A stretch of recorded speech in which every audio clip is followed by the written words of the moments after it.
欢迎您的到来一乐养生频道。如果您觉得视频还不错的话，请点击订阅并点赞，同时可以分享给您的朋友。您的支持对我是最大的鼓励。今天分享内容不只对于中国来讲，在全球范围内，人口老龄化已经成为一个普遍的现象。不过中国人口基数多，地域辽阔，人口老龄化严重，规模大程度深，而且传播速度。长寿一直以来都是人们的共同追求，尤其是到了现代社会，随着生活水准的不断提高，人们的意识结构也发生了很大改善，越来越多人都将养生保健作为了人生首要大事。衰老是自然规律，也是每个人一生当中比较经历的过程，没有任何人可以逃避，所以衰老不可避免。当衰老来临时，我们也要积极坦然的去面对。我国人均寿命在不断增加，长寿老人越来越多，也迫使快速进入老龄化。这是由于长寿的案例逐渐增多，所以人们更加渴望能够达到健康长寿。但是长生不老是人类无法攻克的难题，我们能做的只有减缓身体衰老的速度，使身体保持健康态。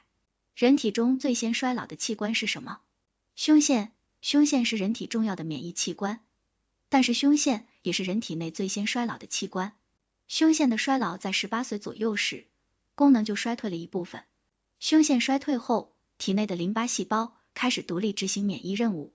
人近中年之时，淋巴细胞开始陆续自然死亡，此时人体的免疫功能也步入衰退期。大脑。人体的大脑在20岁时处于巅峰状态，当20岁之后就开始逐渐衰退，记忆力、注意力等都呈现下降趋势，40岁后最为明显。皮肤。20岁开始，人体的皮肤就会出现自然衰退的现象，皱纹也会随之增多，但可通过补充维生素、饮食调理、作息调整以延缓衰老。听力及视力。人体步入30岁以后，听力会逐渐下降，同时视力在40岁以后也会出现老花眼等症状，呈明显衰老趋势。影响人类寿命的因素有哪些？遗传因素。遗传因素也是决定住寿命长短的先天性因素，在人体近10万个基因中，存在着能够决定生命长度或者是衰老形成的基因，它们分别是影响细胞复制的端粒、生殖基因、衰老基因以及凋亡基因。环境因素。好的环境是很重要的，优美的环境可以让人的身体健康，主要的还可以让人的心情变得美丽。现在污染很严重，很多人都是因为那些污染的水和空气而得病去世。吸烟过多。吸烟会影响肺部功能，但吸烟不仅仅只导致肺部疾病这么简单，烟雾中含有的数百种有害物质，毒害人体的唇部、口腔、鼻咽、食道、胃部、气管、肺部，还会新增肺癌、胰腺癌、胃癌、心脏病等重大疾病的几率。当然又有很多人说了，不少长寿老人也抽烟，这是为什么呢？这是因为每个人的身体都是不同的，有的人吸烟一辈子也不会生病，有的人年纪轻轻就得病了，但这并不是说吸烟对人的健康没有影响。如果想要长寿，能避免吸烟的还是要尽量避免。心理承受能力。众所周知，心理承受能力越大的人，每天都乐呵呵的，往往能够预防疾病以及延缓疾病的恶性发展，寿命要更长。相反，每天都想法消极的度日，只会成为微生物和病毒爱找上的人。退休医生坦言，寿命长不是多走路和多睡觉，而是坚持做好这3件小事。最近2年来，随着医学知识的普及，大家养生意识不断增加，越来越多的中老年人开始意识到了运动对身体的重要性。在日常生活当中，男女老少都会通过各种运动管道来维护身体健康，减少疾病，促进血液回圈，加快新陈代谢，及时为身体排毒。其实多睡觉达到长寿的目的是非常不现实的。对于老年人而言，并不意味着走路越多，身体就越强壮。路走得多了，可能会导致关节磨损严重。另外，走路激烈还会导致血压升高等，所以老年人不宜过多运动。除此之外，老年人也不宜多睡觉，经常性的坐住或者躺住会导致脂肪堆积过多，滋生各种心脑血管疾病，还会带来便秘。因此，如果想要健康长寿，并不能光止住走路和睡觉，还要坚持做好以下3件小事。拥有乐观的心态。在平时保持良好的心态，是长寿最好的方法。乐观心态最好的表现就是每天保持良好的心情，脸上露出微笑，笑对心情好，对于健康长寿也有一定的帮助。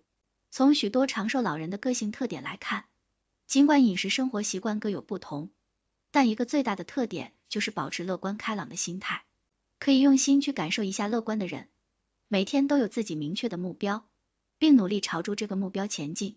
相反，悲观的人每天都活得昏昏沉沉不充实，有时感觉度日如年。乐观的人也懂得享受生活，让自己的身体和精神状态保持得非常好，从而会让自己的寿命有所延长。对于那些整天郁郁寡欢的人，在大量的研究下证明最终活不过70岁，这就是心态乐观给身体带来最大的好处。饮食均衡，食物当中含有人类所必需的营养元素，想要获得健康长寿的好身体，在饮食上绝对不能随便应付，保证均衡膳食摄入才是关键。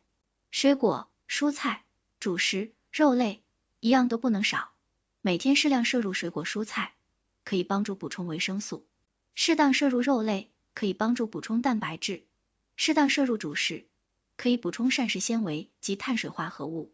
长寿的人群基本都会有很好的饮食习惯，保证营养成分充足摄入，比如新鲜的水果、蔬菜、瘦肉、牛奶等，补充所需要的蛋白质、微量元素，使高糖量降低，能够避免心脑血管疾病发生。生活当中食物最好选择一定要做到清淡饮食，不能摄入过多的热量以及脂肪，降低肠胃的压力，避免每餐吃饱，大约7-8分饱即可，或能够达到长寿的目的。